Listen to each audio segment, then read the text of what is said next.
I think Americans just want speed and like as cheap as possible, right? And so that's what McDonald's serves as, for Americans. But, overseas, it's kind of like a symbol of Americana. And so you're kind of buying a higher end Interesting product. And so that's kind of the project, right? Where I kind of went around the world kind of observing what McDonald's represented to all these different countries, right? And how they use the spaces and what foods they would have that were exclusive to just those countries. So overseas, it's more like this is kind of like it's almost like a niche sort of American culture is here. This is fun thing, as opposed to like here where it's very disposable. You're just like, I just need to run in and grab something. I'll go to a McDonald's. Yeah, I feel like it's almost like a utility here, right? Right. There's like 14,000 stores. You need a breakfast.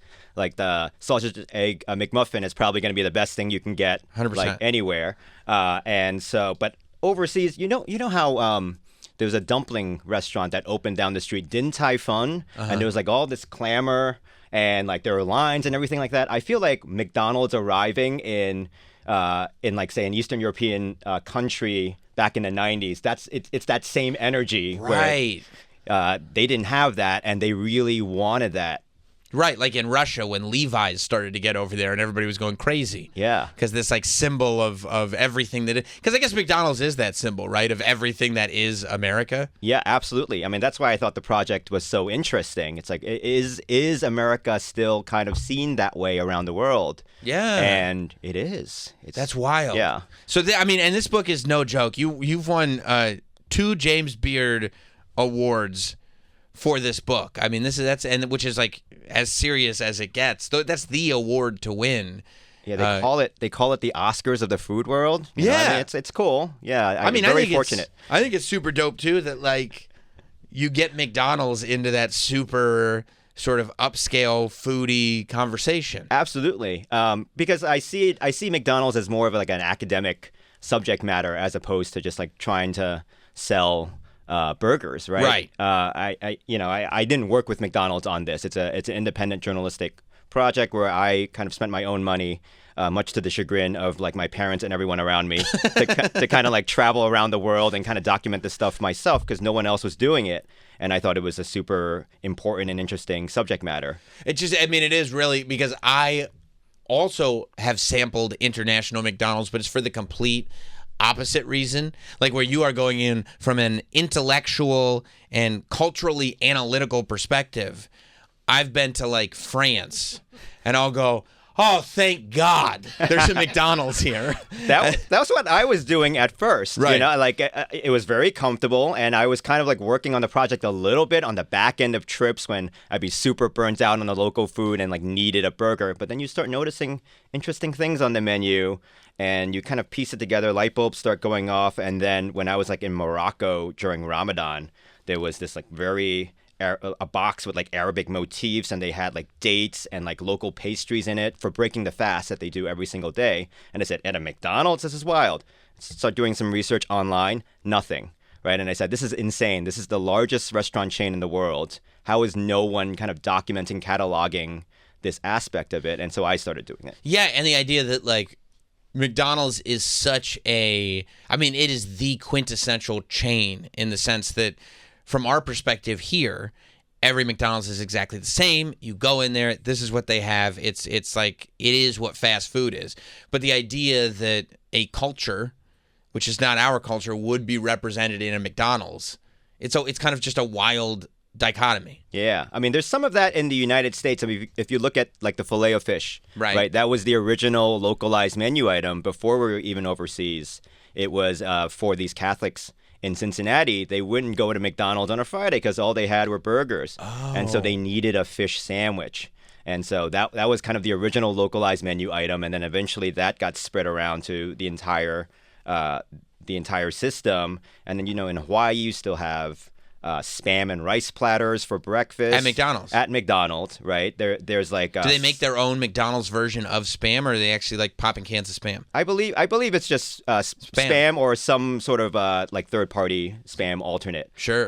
Even though they actually use the word Spam in the name of the menu item, so I believe it has to be Spam, right? If they're calling it a Spam or Portuguese sausage platter. Yeah. But then parts of America have, sausage gravy biscuits, right? Like in the South. They have that for breakfast. And, up until a certain point, there was like the McLobster in the Northern Atlantic region. Which is wild that you'd go into McDonald's and be like, yeah, I'm going to have the lobster. It was $7.99. And they had the claw meat. It was like the best deal for a lobster roll that you could possibly get. Yeah.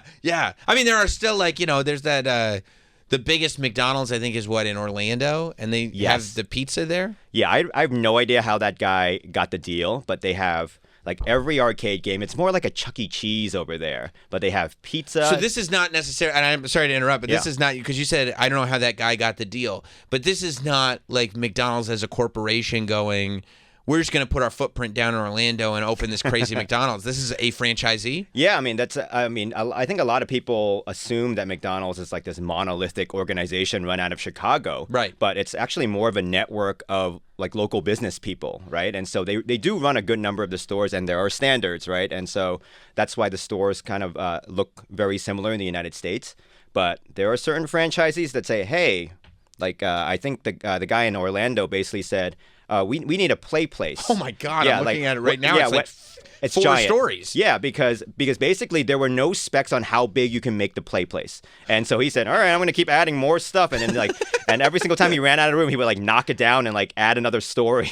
And so he's just looking in like the franchisee agreement, going like, "Well, this is the one thing that you're not telling me what I can do, so I'm just going to make this bigger and bigger and bigger and bigger." Exactly, and then he also added localized menu items, or not even localized menu items, just whatever he wanted. He has a Philly cheesesteak. He has pizza there. It's a wild collection of stuff, and to this day. That's nuts. Yeah, because I saw an Undercover Boss once. It's like Undercover Boss is like this pretzel chain that was a franchisee thing. You remember that one? Was Philly pretzels or something? Philly pretzels, something like that. Yeah. And I remember like the guy who was the owner of the whole thing was going into his franchisee locations, and one of them was making like, I don't know, some kind of pretzel bun or something with a hot dog in it or something like that. And he was wearing his Undercover Boss disguise, but every time he'd just talk straight to camera, he was flipping the fuck out because he was like, that's not part of the menu. You can't do that. So I don't know. Do you think that he just goes to McDonald's and goes, look, people love the McDonald's pizza, especially because McDonald's pizza is such a specific thing for an American franchisee to just get to add to his restaurant. Well, McDonald's actually tested pizza and had it in a lot of restaurants from like the late 80s. Right. Up until like there were still some locations in like I think West Virginia that still had it up until like a couple of years ago, but it just took too long to cook. Interesting. Right? But I think the deal with him, Gary Arthur, he has since passed. Rest in peace. Rest in peace. But, an amazing McDonald's franchisee. And so I think they let him get away with it because he was the largest store and the most profitable store for the longest time. He was bigger than like Russia. And Russia had like the mothership size store. Really? Yeah. That they poured a ton of money into. And this guy was kind of like doing it on his own down in like, Sand Lake Road in Orlando. Right. So they just kind of let him get away with it, I think. Wow. Did you go to the one in Russia? They're not McDonald's anymore. What happened? They, at the start of the Ukraine war, all these American companies kind of pulled out of the market. Yeah, so I'm hoping I can go one day when, the war ends. Comes back or whatever? Yeah. Yeah. That's why, I remember like somewhere in Europe, it was really weird seeing, I don't know if could have been Brussels or something like that. Like the McDonald's there were all green. Like they weren't like, they didn't have red roofs on them. They all had these like weird forest green colored roofs, and I didn't. Yeah, because in the late 90s, early 2000s, there were all these like protests, especially in France, that were like, oh, McDonald's is unhealthy, all the anti-globalization stuff, right? Sure. And so I think, there was a realization that, hey, we need to change our act, right? And so they wanted to emphasize the local aspect, the local ingredients more, which they did use local ingredients, right? But they just never marketed with that. And so they figured out how to bring that to the forefront to the point where like the boxes now, like in Australia, say like 100% Australian beef or something like that, just to make sure that people, hey, it's an American brand, but it's Australian, right? Is the food better at these foreign McDonald's that are doing it? Like, meaning like, is it better for you? I mean, even their former corporate chef says that he likes the foreign stuff better. I mean, it's just different ingredients. I mean, Right. they're working at much lower scales, right? We have 14,000 stores here. Over there, I mean, even France has like what 1,500, Right. And so you don't need to find suppliers that are working at such high scales, and so you can kind of specialize a little bit more. So do you actually are you a food guy or are you mainly a journalist? My journalism focuses on like food and restaurants. Like during the pandemic, I was in the field, documenting how restaurants were surviving here in New York. And then before that, on the campaign trail, like documenting what like presidential candidates were eating on the trail to like pander and also like to survive, right? Like Right. how much Jimmy John's are you eating? Like Andrew Yang was eating Jimmy John's like at least once a day. Really? Yeah.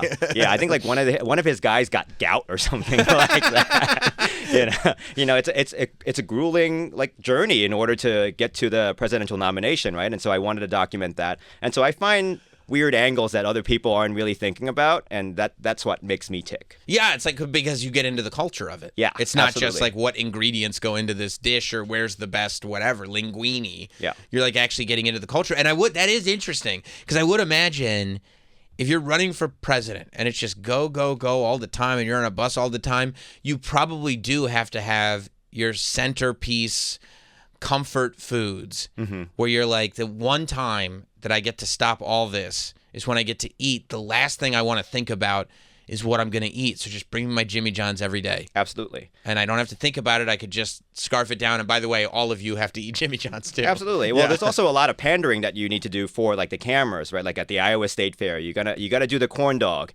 And so when I was like following Pete Buttigieg around, they made sure to keep the corn dog away from him because the first gay candidate or one of the very few gay candidates, and like the visuals with that. And so even that aspect is very kind of orchestrated. And so it was kind of documenting that kind of stuff. Yeah. And figuring out, okay, what are the angles here? Because as you mentioned, kind of like the food critic stuff and like the fancy foods analysis. Like, there's plenty of people doing that, and so you let them have that lane, and you figure out what kind of weird angles you can turn into a story. So then, what did you think when you saw? I mean, we got such a kick out of it here. Not only the fact that like President Trump is so pro McDonald's all the time, like he just loves eating this stuff, but like the visual of when they were coming back from that UFC fight of seeing Trump and all of his people, RFK included, RFK, on the plane. RFK, who has been like, Don Jr. was there, but RFK looking like a hostage victim who's sitting there trying to get the dyes out of food, and he's the Secretary of Health, and everybody else is having a blast. And he's like, he's literally got a Coca-Cola in front of him. I feel like that's like the Trump version of kissing the ring. You have to, you have to eat McDonald's with him. Yeah. You didn't follow Trump at all, did you? Or did you? No, because he was already president and so it was the Democrats in 2019, 2020. But this is, you think, legitimate that he loves McDonald's this much? Oh, yeah. I mean, what was it, the Alabama football team when they visited the White House? Oh, my God. And it was the greatest thing I've ever seen in my life. Greatest spread, yeah. I'm like, I could never, as you're saying, when you run for president, you have to try the local food. Mm-hmm. To me, I'm like, that sounds like a nightmare because I'm a crazy picky eater. Like mental disorder picky eater. And I sometimes think to myself, if the president, anyone besides Trump, if any other president were to invite me to the White House for dinner, I'd be like totally fucked because, I'm guaranteeing you, I wouldn't like what they were serving. When I saw that picture, Trump just lays out every McDonald's menu item and Domino's, and it's everything that I love. Chick-fil-A is up there, Wendy's.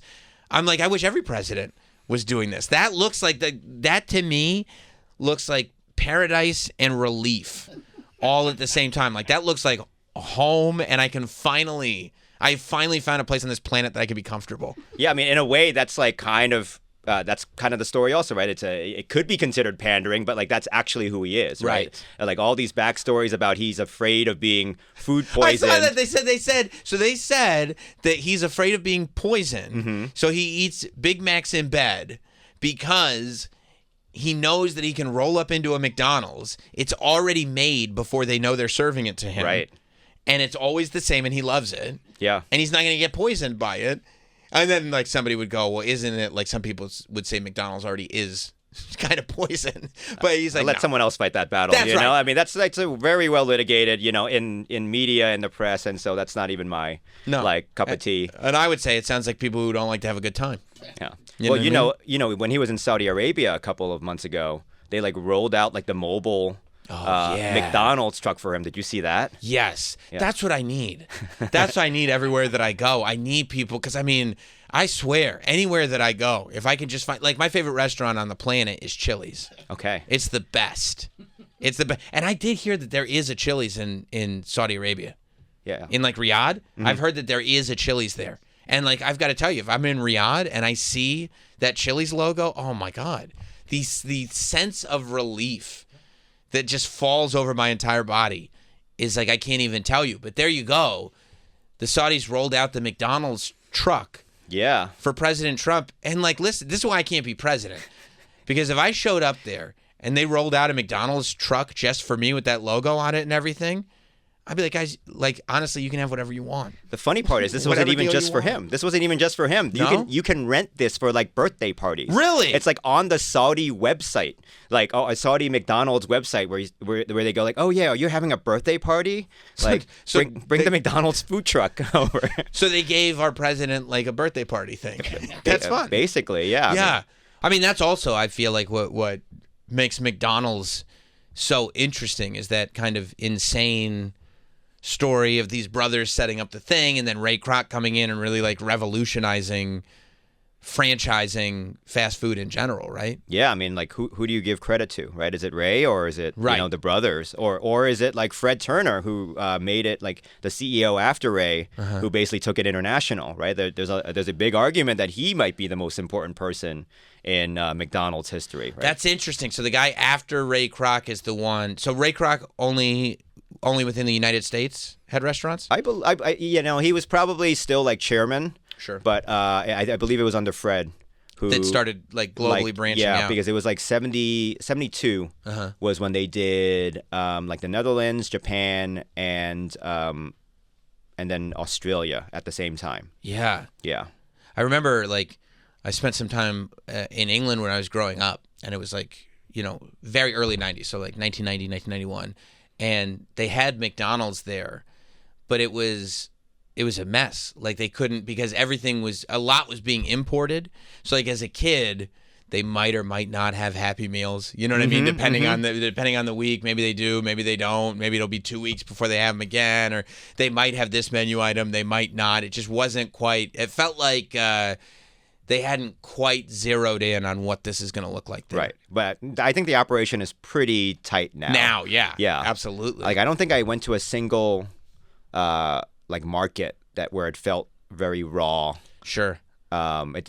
Even markets that you would expect to be like India, for example, where it hasn't truly kind of like grasped the locals. It's pretty well run, and like the items there are delicious. You know, it's like they have the Makalu Tiki burger, which I believe you tried, but they tried because they have this global menu restaurant in Chicago at headquarters. Oh yeah, and Troy came back from the James Beard Awards, and he told us all about And I was disappointed with the global because they didn't have the right. Well, because I went to Hong Kong and I had the fried chicken there, the burger, everything was so much better in Hong Kong. How many in Hong Kong? How long were you there for?